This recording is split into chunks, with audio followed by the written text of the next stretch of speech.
old farmhouse stood silhouetted against a bruised twilight sky, a dark sentinel watching over endless rows of corn. My parents had bought it for a steal, dreaming of a quiet life away from the city's chaos. For me, a 17-year-old named Leo, it felt less like a dream and more like a sentence. The nearest town was miles away. My friends were just voices on a spotty internet connection, and my only company was the whispering corn that surrounded us on all sides. The first week was unnervingly peaceful. The days were spent unpacking boxes, the nights filled with the chirping of crickets. But as the second week began, a strange feeling started to creep in. It was a subtle shift in the atmosphere, like the air growing heavy before a storm. It started with the corn. During the day, it was just a sea of green and gold, rustling in the breeze. But at night, it transformed. The stalks seemed to press closer to the house, their shadows long and skeletal in the moonlight. One evening, I was in my room, trying to finish a summer reading assignment. The window was open, letting in the cool night air. Suddenly, the crickets went silent. All of them. The abrupt absence of sound was more jarring than any noise. I took off my headphones and listened. Nothing. Just a profound, suffocating stillness. Then I heard it. A faint, rhythmic rustling from the cornfield. It wasn't the wind. The air was dead calm. This was different. It sounded like something was moving through the stalks, deliberately, methodically. I crept to the window and peered out. The moon was bright, casting a silver glow over the field. At first, I saw nothing but the dense rows of corn. I was about to turn away, dismissing it as my imagination, when I saw a flicker of movement deep within the field. It was too far to make out clearly. I squinted, my heart starting to hammer against my ribs. The rustling grew louder, closer. And then I saw them. 2 points of light, low to the ground, glowing with a pale, yellow luminescence.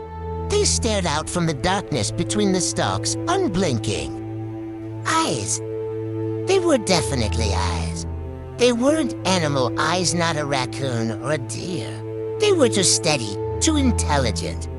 They just watched. I felt a cold dread wash over me, a primal fear that rooted me to the spot. I couldn't look away. It felt like if I did, whatever was out there would take that as an invitation. After what felt like an eternity, the eyes blinked out, vanishing as suddenly as they had appeared. The rustling faded, and slowly, hesitantly, the crickets began their nightly chorus again. I stumbled back from the window, my breath coming in ragged gasps. I slammed the window shut and locked it, my hands trembling. My dad just laughed it off. Probably just a fox, son. Their eyes reflect light like that. My mom was a bit more sympathetic, but ultimately unconvinced. It's a big adjustment, honey. Your mind is probably just playing tricks on you. They didn't get it. It wasn't a reflection. The eyes were glowing on their own. And the feeling of being watched by something malevolent, that wasn't something I could just invent. The sightings became a nightly ritual. Always after sundown. Always when I was alone. Sometimes it was just one pair of eyes. Sometimes 2 or 3, scattered throughout the field at different distances. They never came closer than about 50 yards from the house. Just lingering at the edge of the darkness, their silent vigil a constant, terrifying presence. Sleep became a luxury I couldn't afford. I started keeping my blinds shut tight, but it didn't help. I could still feel them out there. I knew they were watching. My schoolwork suffered. I became withdrawn and jumpy. My parents grew concerned, attributing my behavior to stress and isolation. They had no idea about the real source of my terror. How could I explain that our idyllic new home was being stalked by creatures from the corn? One night, Driven by a mixture of fear and a desperate need for proof, I decided to do something stupid.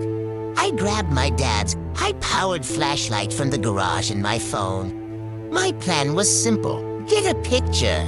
Get one clear shot of those eyes, and then my parents would have to believe me. My heart pounded like a drum as I slipped out the back door. The air was cool and damp.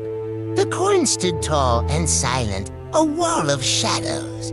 I scanned the edge of the field, flashlight off, letting my eyes adjust. It didn't take long. There they were, a single pair of glowing yellow eyes, about 100 yards out, fixed on the house. Fixed on me. I raised my phone, my thumb hovering over the camera button. I took a deep breath, trying to steady my shaking hands. Then I flicked on the flashlight, aiming the powerful beam directly at the eyes. For a split second, the light illuminated the source, and what I saw will be burned into my memory forever. It wasn't an animal. It was tall, impossibly thin, with limbs that were too long, bent at unnatural angles. Its skin was the color of dried corn husks, and it had no discernible features except for those two luminous, hate-filled eyes. The creature recoiled from the light, letting out a screech that was unlike anything I'd ever heard. A horrifying mix of a shriek and the sound of dry leaves being crushed. Panic seized me. I dropped the flashlight and scrambled backward, fumbling for the door. The creature didn't pursue. As I slammed the door behind me and locked it, I dared one last look through the small glass pane. The light from the dropped flashlight cast a frantic, dancing beam across the field. And in its wild arc, I saw not one, but dozens of pairs of yellow eyes, all turned towards the house. They had been there all along, hidden in the darkness. I didn't sleep at all that night. I sat with my back against my bedroom door, listening to the rustling outside, which was now louder and more agitated than ever before. It sounded like a whole crowd was moving through the corn, whispering and scraping. The next morning, I was a wreck. I showed my parents the photo I'd managed to snap on my phone. It was blurry, distorted by my panic, but you could just make out a strange, tall figure, and the faint glow of its eyes before the light hit it. They stared at the picture, their skepticism finally starting to crack. My dad went outside to retrieve his flashlight. He came back minutes later, his face pale. The flashlight was there, but the ground around it was covered in strange, three-toed tracks that were definitely not human or from any known animal. That was the turning point. They finally believed me. That afternoon, we started packing. We threw everything into boxes with a frantic urgency. We didn't care about being neat, we just had to get out. As the sun began to set, casting long, ominous shadows from the cornfield, we loaded the last box into our car. I didn't look back as we drove away.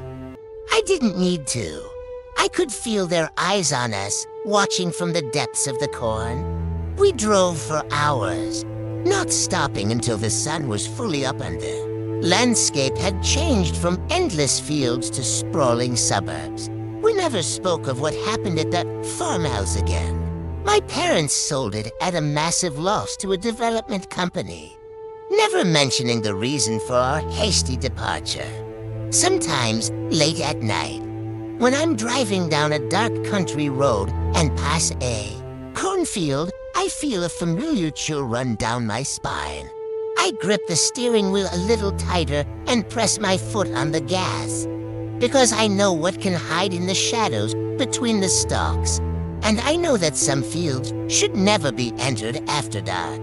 They have eyes, and they are always watching. If you enjoyed Eyes in the Cornfield, make sure you like the video. Comment your favorite scary moment, share it with someone who loves horror, and subscribe for more terrifying stories. Stay safe, and don't look into the fields at night.